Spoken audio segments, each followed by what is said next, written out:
Hello everyone, guess in 10 എന്ന് പറയുന്ന game 1 മിനിറ്റിനുള്ളിൽ എങ്ങനെയാണ് കളിക്കുന്നതെന്ന് നോക്കാം. Let's go. Team 1 die roll ചെയ്യും.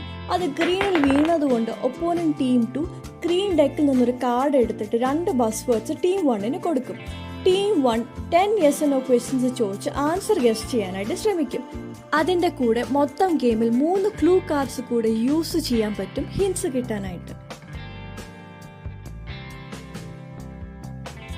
ഒരു ടീമിന് മൊത്തത്തിൽ 2 ഗെസ്സസ് ആണ് ഒരു കാർഡിൽ കിട്ടുക.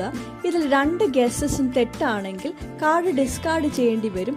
അതുകൂടാതെ ടേണും കഴിയും. ടീം 1 കറക്റ്റ് ആൻസർ ഗെസ് ചെയ്തോ അവർക്ക് ആ കാർഡ് കിട്ടും. അതിൻ്റെ കൂടെ ബോണസ് ക്വസ്റ്റ്യൻ ആൻസർ കൂടെ ചെയ്താൽ നെക്സ്റ്റ് ടേണിൻ്റെ അഡ്വാൻറ്റേജസും കൂടെ കിട്ടും. അതായത് 3 എക്സ്ട്രാ ബസ് വേർഡ്സ് അല്ലെങ്കിൽ കാർഡ് കളർ പിക്ക് ചെയ്യാൻ പറ്റും ഡൈ റോൾ ചെയ്യാതെ. അങ്ങനെ ആദ്യം 7 കാർഡ്സ് കളക്ട് ചെയ്യുന്ന ടീമാണ് വിന്നർ.